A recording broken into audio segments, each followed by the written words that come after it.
need to go to a station, and then you need to go to a unit in that station and ask the questions, what are the reasons for failure? So what is common here, which you might not see here, it's something called the boiler tube leaks.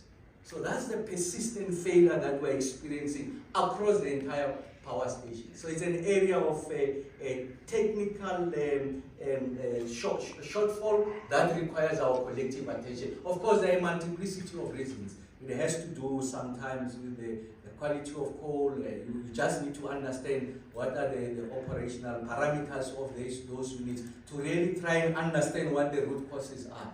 And in our conversation with the technical team there at the ESCOM is that we must just focus on this thing called the boiler tube leaks. And in my other conversation with some of the leading universities in the country, just to try and understand if we can just get people who just study this thing called boiler tube leaks, so that we're able to help the situation going into the future. This is our albatross, this thing called boiler tube leaks, and the majority of the units that had failed, that had gone out, is as a result of boiler tube leaks. But what's the biggest story that is projected here is that the units were expecting that there's 2 units that are going to return to service by the 14th of July. And these units are going to give us 1,305 megawatts. And then we're expecting that between the 15th and the 18th of July, we're going to have 12 units coming back, and that's giving us 5,438. It's a very, very important measure. And I was saying to the team that we're going to share with the general public.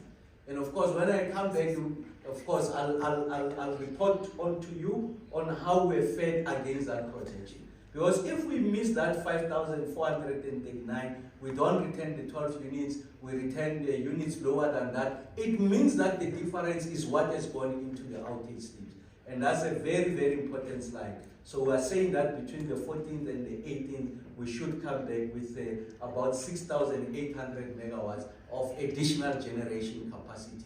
And you can